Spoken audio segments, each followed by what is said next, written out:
Boa noite a todos. É com muita alegria agradecer muito a Luiz que insistiu que eu voltasse a estudar para fazer as explanações, né? Voltasse para o trabalho, me cobrando mesmo,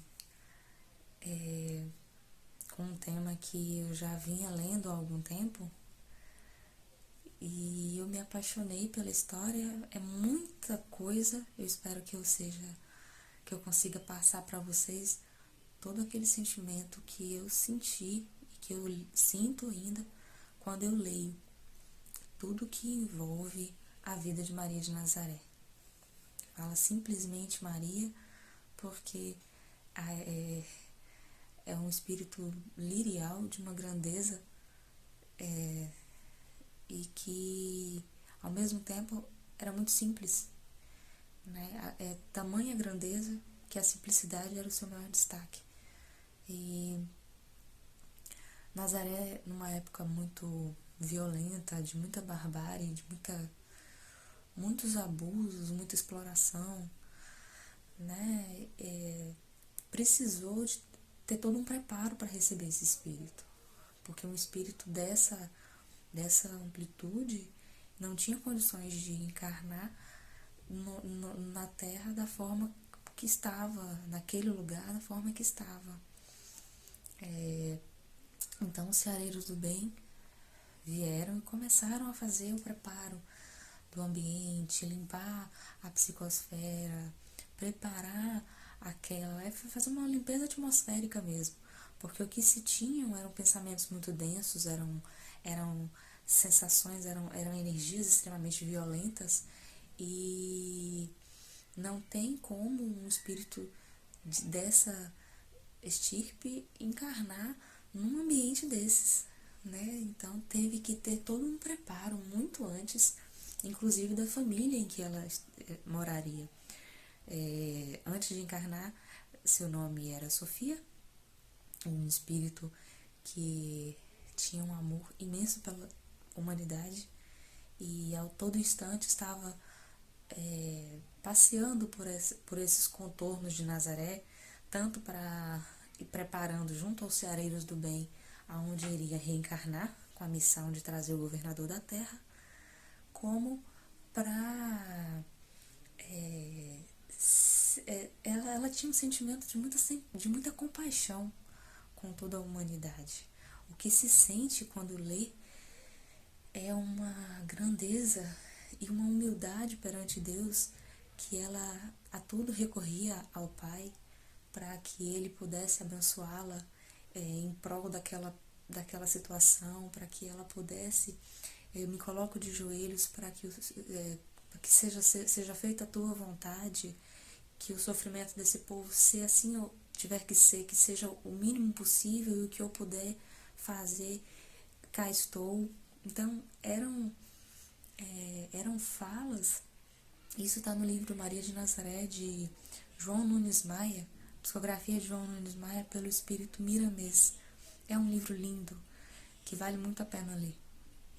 E fala-se de todo esse trabalho que foi feito em Nazaré, e era possível já ver algumas diferenças nas terras que estavam mais férteis, nos animais que vagavam mais tranquilos pela cidade, na população que tinham pensamentos mais leves, saíam com um sorriso no rosto, tinham mais segurança e felicidade em andar tranquilamente, coisas que antes não tinha. Então, todo aquele preparo, aquela limpeza, serviu para justamente preparar esse ambiente muito antes de Sofia imaginar que fosse reencarnar como Maria.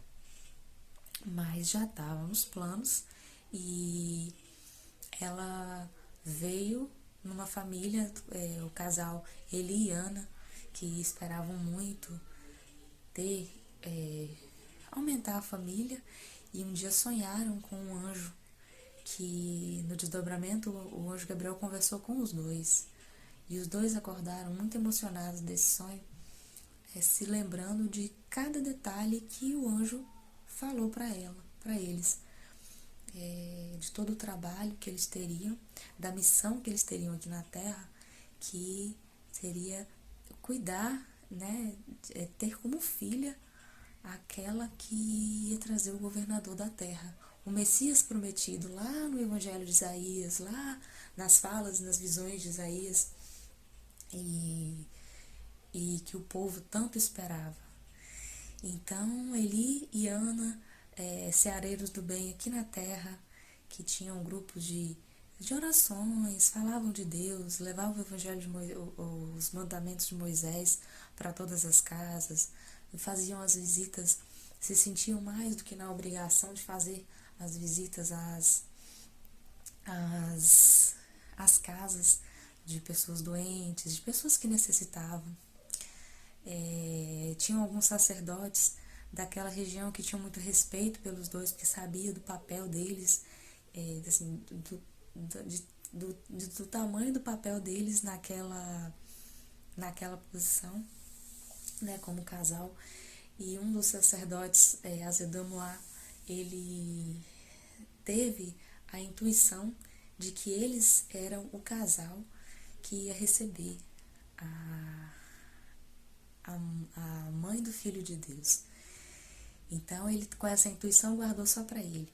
E depois de um tempo, quando Ana ficou grávida e quando a bebê nasceu, e a bebê era aquela coisa mais linda, irradiava luz e sorrisos, e todos ficaram muito encantados. E o sacerdote Azedamoá fez questão de acompanhar o crescimento dessa criança, justamente porque ele queria ele queria ver se essa intuição que ele teve estava correta. E então, quando a menina cresceu, por volta de 6, 7 anos, ela já sempre muito desenrolada, conseguia falar com muita certeza das coisas da vida, falava de tudo que era bom, do que era bem, o bem para a humanidade, e do que ela questionava que não estava certo. E ela questionava mesmo.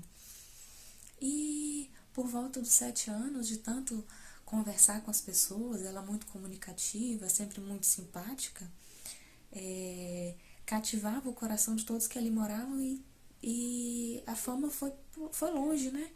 Então, uns sacerdotes vieram do Templo de Jerusalém para conhecer aquela criança que impressionava a todos com as falas, falando de Deus, com tanta certeza, falando dos trabalhos no bem, falando das necessidades das pessoas, falando que riqueza não é tudo e que nós podemos viver muito com pouco. E o semblante que ela falava e o carinho que ela carregava quando falava, a doçura que ela tinha na fala quando ela ia levar alguma mensagem, quando ela ia confortar alguém. A Ana ficava um pouco preocupada quando ela estava conversando com alguém, porque a depender do porte, né, se era um sacerdote mesmo, Ana olhava para ela, dar uma parada, porque, né, Maria, minha filha, você não pode falar essas coisas. Às vezes os sacerdotes perguntavam: e esse Messias vai vir entre nós? Ele vai ser filho do príncipe sacerdote, né? Vai ser um judeu? Qual vai ser a linhagem desse filho de Deus? Cada um buscando, de certa forma, seus interesses, querendo... Vai nascer dentro da igreja? Vai ser filho do príncipe sacerdote? Já que, se for assim... ele vai olhar pelo bem da igreja, pelo crescimento dos templos, olhando sempre os bens materiais, né? E ela, muito sutilmente, muito delicadamente, olha para eles e fala: Deus não dá o sol todos os dias para ricos e para os pobres. Quando chove, a chuva não molha igualmente os ricos e os pobres.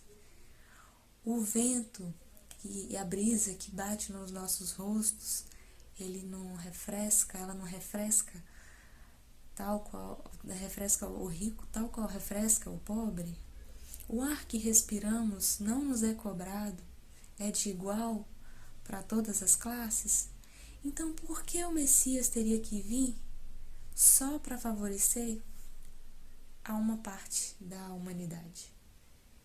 E eles se entreolhavam, e era a hora que Ana e Eli ficavam preocupados, porque falavam: meu Deus, minha filha vai...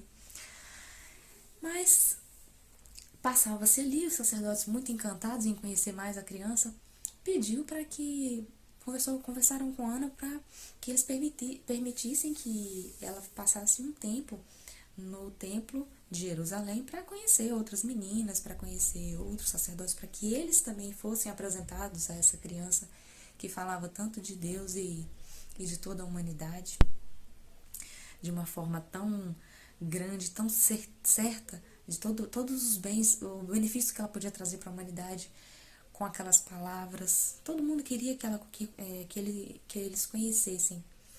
Então, Ana, um pouco preocupada, mas feliz com o convite, permite que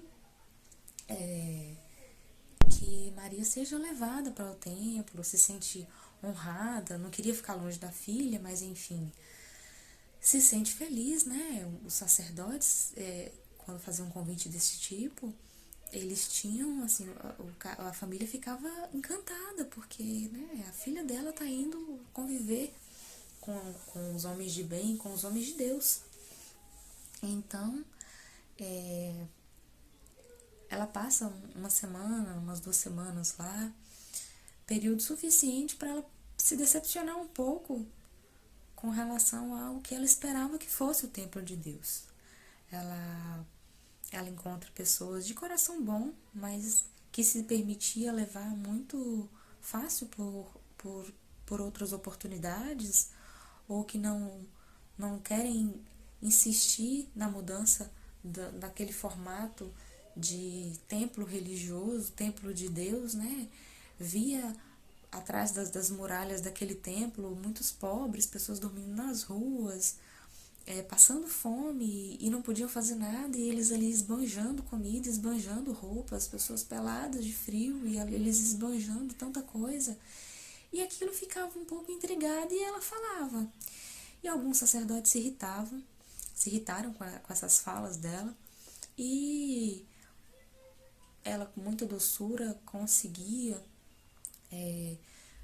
explicar o que ela estava querendo dizer. Os ceareiros do bem, desde que ela nasceu, ficava sempre ao lado dela, acompanhava em todas as falas, acompanhava em todos os ambientes que ela estivesse, porque sabia desses entraves, desses sofrimentos que ela ia sofrer, dessas coisas que ela ia passar, porque era uma época muito diferente e uma mulher muito à frente do seu tempo, uma criança muito à frente do seu tempo. Claro que, além desses homens se sentirem intimidados e alguns até chateados, poxa, por que eu tenho que ouvir uma criança? Por que uma criança vai virar para mim e falar o que eu tenho que fazer? A vida toda a igreja, o templo funcionou dessa forma, por que agora eu vou ter que mudar? Porque uma criança que veio do nada, filho de trabalhadores normais, como outro qualquer, sem muito conhecimento, sem muito o que cultuar, eu vou ter que acreditar na fala dela. Por que agora eu vou ter que mudar isso tudo? Além desse comportamento dos sacerdotes, de alguns deles, tinha também o comportamento de outras virgens que estavam no templo, que por ela ter um conhecimento muito amplo, algumas foram despertas por inveja, por ciúme, sentimentos muito comuns ainda até os dias de hoje. E ela, como sempre, com muita doçura, ela soube lidar com isso tudo, mas ela sentia muita falta da família, da casinha dela, do conforto do lar dela, dos bichinhos que ela gostava de brincar, que Maria cuidava ali, criava uns passarinhos. Ela sentia falta da simplicidade da casa dela, ela se sentia um pouco pressionada e aquilo dava um cansaço. Era uma criança de 7 anos, mas os ceareiros do bem estavam com ela a todo instante para que ela não se sentisse desamparada, conforme o anjo Gabriel prometeu a Ana e prometeu a Eli, que onde quer que ela estivesse, estariam com ela. Os ceareiros do bem também estariam com ela. E por momentos, alguns dos sacerdotes, um dos sacerdotes até, com entidades de pensamentos extremamente negativos e pesados, tentaram influenciar de forma negativa, tentaram induzi-la de forma negativa, com entidades que o acompanhavam para o lado da perversão. e, e cada vez que essas entidades tentavam se aproximar, eram embarreiradas, porque elas encontravam um ninho de amor imenso. Elas não conseguiam encontrar brechas na mente de Maria. Essas entidades não conseguiam nem se aproximar. Elas só conseguiam sentir uma sensação que elas nunca tinham sentido. Maria, compadecida daquelas entidades, consegue fazer com que algumas se redimam e se entreguem àquele amor que ela estava emanando. E no final das contas, aquele sacerdote ficou sozinho. Aquele homem que trabalhava no templo, né, o sacerdote, mas enfim, não pode falar assim, por esse comportamento. Mas, e então ela, com o tempo, esses sacerdotes decidiram mandá-la de volta para casa dos pais e acompanhando mesmo de longe a vida daquela menina, para ver até onde ia aquelas falas. Aquilo irritou um pouco e eles se sentiram um pouco intimidados. Ela, sem se importar muito e com toda a calma, sempre trabalhou, aprendeu a trabalhar em silêncio como uma forma de se concentrar melhor. Falava no aprendizado de forma de trabalhar que o pai e a mãe faziam, enchendo o coração de alegria, como uma meditação. Cada trabalho, cada fazer que ela tinha dentro do templo, não só as palavras dos pergaminhos do Evangelho, elas também aprendiam a fazer artesanatos muito valorizados naquela época e que tinham um valor não de dinheiro, mas um valor de trabalho, que era muito minucioso. Então, todo esse trabalho que ela aprendeu a fazer, ela tinha aquilo como uma meditação e ela se dedicava muito àquilo. Então, os sacerdotes decidem levá-la de volta para a casa dos pais. Quando eles retornam, Ana e Eli decidem levar Maria para conhecer um grupo fraterno conhecido como os essênios, onde eles se reuniam para falar do bem, para falar de Moisés e dos mandamentos de Moisés. Eles comungavam do mesmo alimento, eles bebiam a mesma água, eles eram uma fraternidade mesmo, onde um tinha sempre a companhia do outro e podia contar com uma fraternidade, uma irmandade, eram muito unidos. Então, Eli conheceu através desse trabalho com os ceareiros do bem aqui na terra que ele fazia, as visitas, e conheceu Pai Mu, se não me engano é esse o nome, e esses encontros eram sempre no Monte Carmelo. E acontecia quase todas as noites. Pai Mu se encantou pela grandeza de conhecimento que Maria tinha no contorno, em tudo que se envolvia para o bem da humanidade. E tudo que era para o bem da humanidade encantava ele. Então ele quis que Maria continuasse frequentando ali e pediu só que não fosse só, que fosse sempre com os pais, porque era uma criança, e ela se desenvolvesse, para que ela se desenvolvesse, crescesse ali dentro, aprendendo e ensinando também o que ela aprendeu no templo para as outras pessoas. E assim, depois de um tempo, Maria ali também conheceu José, que os sacerdotes já tinham até, de certa forma, procurado com que ele arranjasse um casamento com José, apresentou José a Ana e Eli. Maria não estava no momento,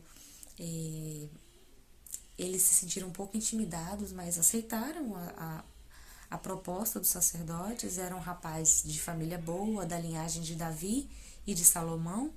Então era um senhor, porque já era bem mais velho do que Maria. Mas quando Maria já estava jovem, foi apresentada a José. E José ficou encantado com o brilho dos olhos dela, com o semblante tranquilo e a feição limpa, linda que ela tinha. O brilho no olhar, o brilho, o contorno de Maria resplandecia com a simplicidade e com o jeito que ela tinha de fazer as coisas. Então, José foi convidado a conhecer. Depois de um tempo eles se casaram. Ele um pouco ainda amedrontado, sem saber muito o que fazer, porque ele já tinha decidido entrar para a fraternidade dos essênios e não se casar. Ele queria ficar ali e trabalhar no bem. Ele era da família de carpinteiros, então ele era da carapina e ele gostava de trabalhar com aquilo, ele queria trabalhar com aquilo e pronto, não queria se casar. Quando de repente chega essa proposta e ele, encantado, sentiu seu coração bater muito forte por Maria, mas logo sentiu que ele tinha que dar uma acalmada, que não era daquele jeito. Mas logo eles se casaram, o casamento deu muito o que falar. Quanto mais comentários gerava, mais Maria ficava em silêncio. Os sacerdotes até gostaram dessa situação, porque era isso que eles queriam. Mas a forma dela ficar em silêncio foi uma forma dela esconder o que estava por vir, né? Ela estava todo mundo já conhecia ela, então ali já não era mais o momento de conversar. Eles queriam que ela se casasse, tivesse muitos filhos e ocupasse a cabeça e parasse de falar aquelas coisas que ela estava falando. Só que depois de um bom tempo, eles casados, Maria continuava em silêncio, tranquila nos seus afazeres. Muitas vezes o silêncio era um silêncio de não conversar muito, não falava mais sobre as coisas que ela falava antes. E um belo dia, ela sente batendo dentro dela outro coração. E ela vê um rosto e se afeiçoa com aquele rosto, se assusta um pouco porque nunca tinha vivido aquilo. Tem um momento de transe, né, daquele desdobramento, sente o seu corpo trabalhar por dois e ela sente que ela está gerando uma nova vida. Ela sente que dentro do corpo dela está ocupando, ela vai ceder espaço no corpo para que o governador da terra venha. E José é um pouco assustado com aquilo tudo, mas ele já tinha sido avisado, porque o anjo já tinha falado com ele, que ele nem pensasse em voltar atrás na proposta, que era uma coisa que valeria muito para ele se redimir de vidas passadas, inclusive, nessa situação, e que ele aceitasse, que ele assumisse o filho, que o filho era de Deus, mas que ele assumisse como dele. E assim foi. O Messias nasceu, Maria o criou, o educou junto a José. Eles mudaram de cidade, até para não dar muito o que falar.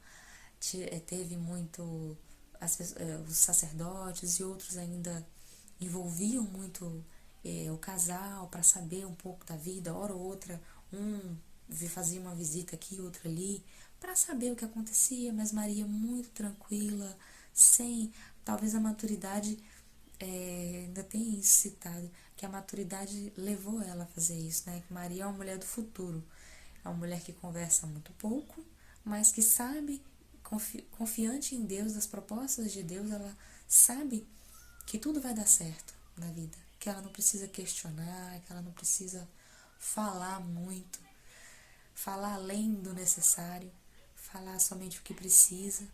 Educou Jesus. Jesus depois quis trabalhar na carpintaria junto ao Pai, aprendeu tudo com o Pai e seguiu trabalhando na carpintaria.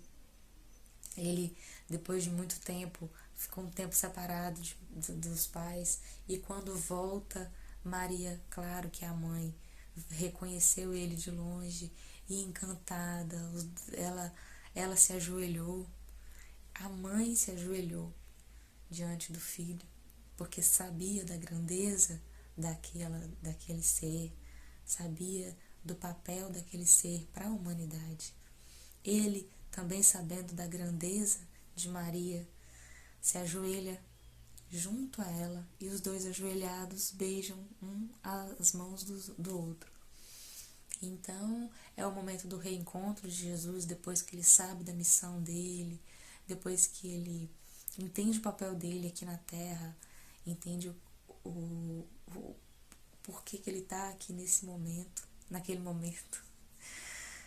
E eles, nesse encontro, envolvidos nesse encontro, ela sente que ali vai começar a caminhada do Messias prometido, né? Do Filho de Deus que veio trazer e viver o Evangelho para nos ensinar.